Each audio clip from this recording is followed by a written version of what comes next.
Victory on land is born in the skies. That was the message from Lieutenant General Mykola Oleshuk, once the head of Ukraine's Air Force. And now, the United Kingdom is turning that message into action. Thousands of Martlet missiles are arriving, and Ukraine's airspace is becoming deadly for anyone who enters without permission. Russia has a problem. The skies are no longer theirs to use. This story uncovers how and why everything just changed. You might expect the second most powerful military in the world to dominate the skies with ease, but it has been more than 3 years, and Russia still cannot claim control over Ukraine's airspace. Despite its size and technology, Russia's Air Force has failed. Instead of dominating from above, Russia has been using Su-34 fighter jets like oversized flying cannons. This is a far cry from the sophisticated air campaign they once imagined. That said, Russia is not powerless. It may not rule the skies, but that has not stopped it from causing destruction from above. In over 3 years of war, Ukraine's Air Force has taken down over 8,000 Russian air targets. This includes hundreds of aircraft and helicopters, along with thousands of cruise missiles and drones. Ukrainian pilots have flown more than 20,000 combat missions, constantly pushing both themselves and their machines. Still, the sky remains a fierce battleground. Why is that? Because Russia has committed fully to missile and drone warfare. Every night, Ukraine is hit by waves of Iranian-made Shahed drones and cruise missiles. These strikes rarely hit military targets. Instead, they often destroy civilian infrastructure like homes, schools, and power plants. Russia seems unable to target moving threats, so it goes after anything stationary. If it cannot shoot back, Russia sees it as fair game. Ukraine does have powerful defense systems like the Patriot and NASAMS, but they are limited in number. These systems are built to stop ballistic missiles, the kind that can wipe out entire buildings. But what about the constant stream of drones? That is where the Martlet missiles enter the scene, and not a moment too soon. On February 22nd, Russia launched a massive wave of 267 drones in a single night. Ukraine's defenders fought hard, but those numbers are overwhelming. These kinds of attacks prove that building a stronger air defense is not just important, it is a race against time and destruction. The UK understands this well. Their latest weapons deal is not just about sending help, it is about giving Ukraine the ability to take control. So, what is this deal that might shift the war in the air? In simple terms, it involves 5,000 Martlet missiles. These weapons are designed to knock Russian threats out of the sky and help Ukraine take back control. This is not just defense, it is a bold counterattack from above. On March 3, 2025, UK Prime Minister Keir Starmer revealed the full details of this plan. The United Kingdom will supply 5,000 Martlet missiles to Ukraine. These are lightweight multi-role missiles that will seriously upgrade Ukraine's air defenses. This deal, worth up to $2 billion, gives Ukraine the tools to fight off Russian missile and drone attacks. There is also an option for an additional $646 million in support. But the importance of this deal goes beyond weapons. It aims to build a defense system in Ukraine that will no longer rely on outside help. This announcement came during a major summit in London, where President Volodymyr Zelensky was also present. Prime Minister Starmer confirmed that the UK is increasing its own defense budget to 2.5% of national income by 2027 and plans to reach 3% by 2034. The missile deal is a key part of this strategy and shows that the UK is serious about its global security role. The missiles will be made by Thales, a French-owned defense company with a factory in Belfast, Northern Ireland. The facility is set to triple its production. This deal is the largest contract the Belfast plant has ever received. It will not only supply Ukraine with precision missiles, but also create 200 new jobs in Northern Ireland, support 200 more across the UK, and maintain the existing workforce of 700. However, this story is not just about job numbers. It is about confronting the terror from above. Russia's aerial attacks have torn through Ukraine's infrastructure, but does this mean Ukraine will get all 5,000 missiles at once and turn the skies into a no-fly zone overnight? Not quite. This is not a one-time weapons drop. It is a long-term strategy. The UK is helping Ukraine build its own weapons industry. The Martlet missiles will arrive in waves and become part of a broader project that continues through 2030. There will be no overnight transformation. But once the plan is fully active, Russia's air threat will be neutralized. A big part of the plan is about production. Ukraine will not just receive these weapons, it will help make them. Thales is providing the technology, Ukraine is providing the labor. Details are still secret, but the goal is clear. Ukraine wants independence from slow Western shipments. It is building a homegrown supply chain, and Ukraine has already proven it can manufacture military hardware. Take the Bodana self-propelled artillery system. The country is producing 15 units a month. If they can manage that, then large-scale missile production is also within reach. The number of missiles on the way is massive. With so many Martlets arriving, Ukraine will be able to blanket its airspace. The country can finally use these weapons on a wide scale. No more saving missiles. No more holding back. Ukraine will be able to fire freely, bringing overwhelming force to defend itself against just drone and missile attacks. Now, you may wonder if all of this will actually work. What if the Martlet missiles fail? What if this whole investment turns out to be a mistake? But this is not a leap in the dark. Martlet missiles have already proven their value in battle. The first confirmed kill happened in April 2022. A Ukrainian soldier from the 95th Air Assault Brigade shot down a Russian Orlan 10 reconnaissance drone.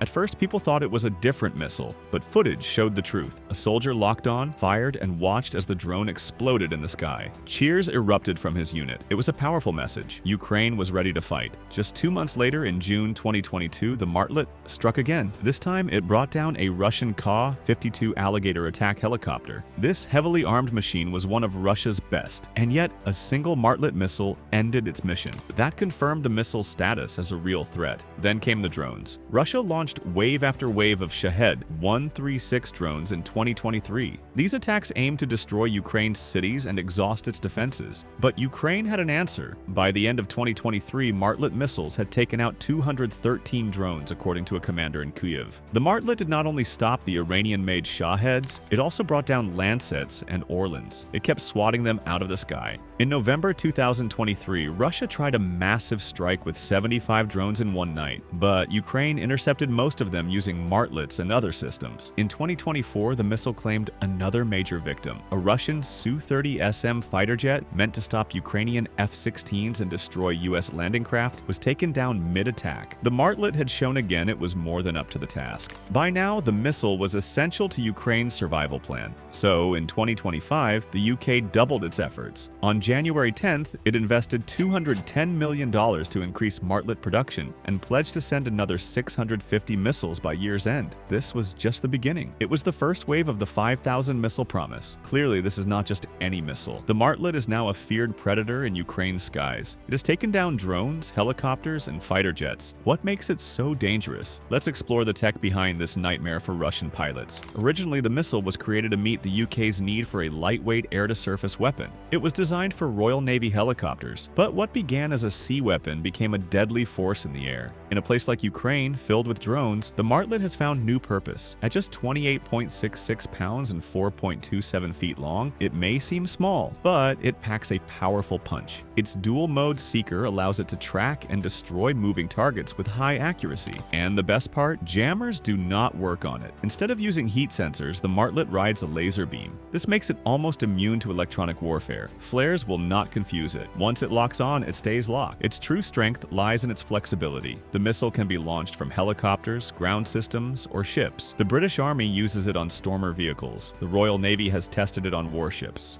In Ukraine, it has been launched from handheld systems and even from Soviet-era helicopters like the Mi-8 and Mi-24. There are even talks about using it with drones. No matter where the war moves, Martlets can go with it. Speed and precision also define this missile. While slower than the Starstreak, that works to its advantage. The Martlet flies at Mach 1.5, about 1,118 miles per hour. This lower speed gives it better range and more time for the operator to guide it. It can hit targets 5.59 miles away compared to the 3 to 4 miles of the Starstreak. The operator keeps the target in sight, guiding the missile with a joystick until impact. The result? Hits that rarely miss. Then there is the price. Each Martlet costs about $30,000. That is half the cost of Soviet Igla missiles and a tiny fraction of the $850,000 German Stinger. In a war like this, where cost matters, the Martlet is a smart choice. It is cheap, effective, and deadly. All of this makes the Martlet a major force on the battlefield. Russia relies heavily on drones like the Shahed 136 and the Lancet. These are meant to hit key sites and frontline troops. But the Martlet can stop them before they strike. It fills the gap between heavy systems like NASAMS and small arms fire. And now that production is in full swing, Russia's Air Force is in trouble. The Kremlin is not happy. There has been no official response, but Russian bloggers have taken notice. One of them said these missiles might disrupt Russian operations. When Russian military bloggers admit to a problem, it usually means a big one. Expect the Kremlin to call this an escalation soon. Moscow is already having trouble breaking through Ukraine's defenses. More Martlets only make things harder. The impact goes beyond the missiles. Ukraine is also getting the Rapid Ranger system as part of the deal. This platform works with the Martlets to provide even stronger protection. It is fast, mobile, and deadly. The Rapid Ranger weighs less than 1,100 pounds. That means it can move quickly and easily across the battlefield. This mobility allows Ukraine to set up air defenses in real time. Fixed systems can be hit by missiles, but the Rapid Ranger can move before that happens. It can be placed on wheeled or tracked vehicles, giving it even more flexibility. It adapts to changing battle conditions. This makes it harder for Russia to know where to strike. The system also has a 4-missile launcher that can shoot at multiple threats at once. This is critical when dealing with drone swarms. Rapid response is key in these situations. The Rapid Ranger handles it with ease. It also has advanced sensors, including thermal cameras and 360-degree coverage. It works day or night in all weather. These sensors give defenders a full view of the battlefield, making it easier to spot and stop threats. With a detection range of over 9 miles, the system can act before missiles or drones get close. Another key feature is its connection to Ukraine's larger defense network. The Rapid Ranger communicates with other systems, sharing information in real time. This coordination means better responses and faster action. Together, the Martlet and Rapid Ranger create a no-fly zone that is flexible and strong. Russian forces can no longer count on surprise attacks. Ukraine can now protect key targets across the country. But why is this all happening now? Why did it take more than 3 years? One reason is that Europe has long relied on the United States for advanced weapons and production. NATO's structure made that possible, but things changed in 2025. President Donald Trump reduced America's role abroad. Europe had to step up, the UK answered the call. With this deal, the UK is showing it can lead. It wants to prove that Europe can support Ukraine without waiting on Washington. But building these weapons is not easy. Making 5,000 advanced missiles takes time and resources. The Thales plant in Belfast needs more workers, but hiring is tough. Training a single worker costs over $45,000, but companies only get back about $35,000 through the tax system. That is a major burden. Julian David, CEO of Tech UK, said it could take up to 3 years just to increase the defense workforce by 10%. Another issue is secrecy. The defense industry is flooded with clearance requests. They used to handle a few hundred per year. Now, they must process up to 7,000. This slows everything down. These problems show how serious the UK is about its commitment, but they also show how difficult the path ahead is. So, what do you think? Will the UK truly deliver 5,000 Martlets to Ukraine? And will that be enough to shut down Russia's air attacks? Share your thoughts in the comments. Now go check out the video where Europe's new missile just brought down a Russian jet, or watch this next video instead.